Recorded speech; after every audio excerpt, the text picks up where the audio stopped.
ఉంటే చాలా ఈజీగా అనిపిస్తుంది. దాంట్లో one of the nail art ఏంటి అంటే మార్బుల్ నెయిల్ ఆర్ట్స్. సో ఇవేంటంటే నిజంగా చాలా ఈజీ చేయడం, కొన్ని టిప్స్ తోని చేస్తే ఇంకా బాగుంటుంది కదా.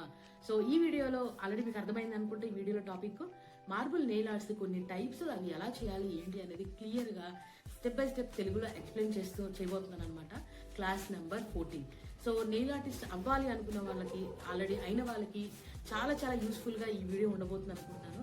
ఫస్ట్ టైం కనుక నా ఛానల్ చూస్తూ ఉంటే, నా పేరు సరిత అండి. Welcome back to my channel voice of makeup Telugu nail series.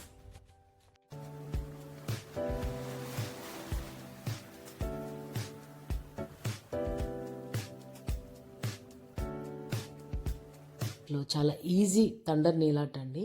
Base coat కోసం నేను బ్లాక్ కలర్ తీసుకొని క్యూర్ చేశాను. సో షేప్తో అవసరం లేకుండా మనం వైట్ లైన్స్ అప్లై చేసుకోవాలి. వేరే కలర్ కూడా తీసుకోవచ్చు. వితౌట్ క్యూర్ మనం ఎస్టోన్లో బ్రష్ని డిప్ చేసి, కొంచెం వెడల్పాటి బ్రష్ని డిప్ చేసి ఇట్లా అవుట్ని స్ప్రెడ్ చేసుకుంటే ఒక టైప్ నెయిల్ వస్తుంది. తర్వాత ఇది వెరీ న్యాచురల్గా ఉంటుంది. సేమ్ బేస్ కోట్ కోసం బ్లాక్ కలర్ తీసుకున్నాను, అవుట్లైన్ ఇచ్చాను. ఇంకా వెరీ థిన్ బ్రష్ తీసుకొని ఎస్టోన్లో డిప్ చేసి లైన్ మీదే మనం స్ప్రెడ్ చేసామనుకోండి, ఇంకా very natural nail thunder nail అనేది క్రియేట్ చేస్తాము. ఓకేనా. నెక్స్ట్ వచ్చేసి బ్లాసమ్ జెల్ యూజ్ చేస్తున్నానండి. బ్లాసమ్ జెల్ ఏంటి అనేది నేను ఆల్రెడీ ఛానల్లో వేరే వీడియో చేశాను, ఇంట్రెస్ట్ ఉన్న వాళ్ళు చూడండి. సో బ్లాసమ్ జెల్ అప్లై చేసిన తర్వాత క్యూర్ చేయకుండానే బ్లాక్ కలర్ని వీడియోలో చూపించిన విధంగా స్ప్రెడ్ చేస్తే ఒక టైప్.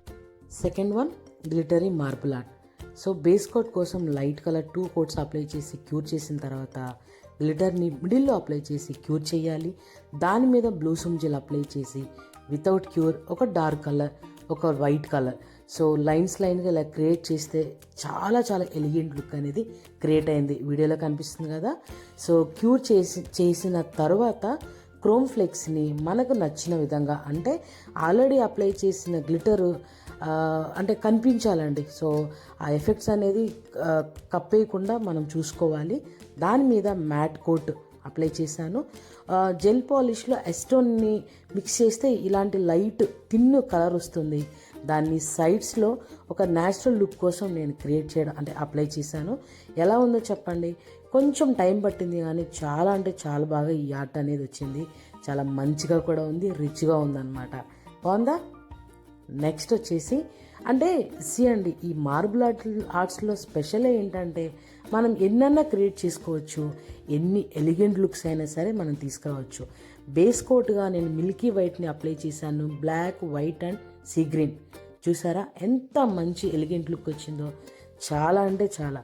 సో ఈ మార్బుల్ ఆర్ట్లో ఒక నేచురల్గా ఉండే లైన్స్ని క్రియేట్ చేసి దాని అవుటింగ్ అనేది ఎలాంటి వాటితోనైనా సరే మనము డెకరేషన్ చేసి రకరకాలుగా మనము ఆర్ట్స్ని క్రియేట్ చేసుకోవచ్చు.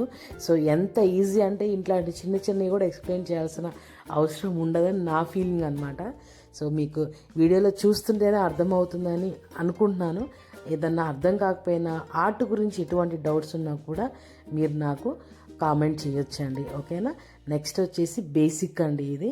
సో సమ్ కలర్స్ తీసుకున్నాను, ఇలా అప్లై చేస్తున్నా. అదేంటి ఇలా వచ్చింది అనుకుంటున్నారా. సో ఏంటంటే బేస్ కోట్ కనుక మనకి మంచిగా క్యూర్ అవ్వలేదు అనుకోండి, ఇలా లేయర్ ఆఫ్ కలర్ అనేది మనకు వచ్చేస్తుంది, ఆర్ట్ మొత్తం ఖరాబ్ అయిపోతుంది. కాబట్టి సో బేస్ కోట్ చక్కగా 60 అంటే నెయిల్ పాలిష్ మీద ఆల్రెడీ ఉంటుంది. 60 మినిట్సా 1-2 మినిట్సా అనేది దాని ప్రకారంగా క్యూర్ చేసుకోవాలి.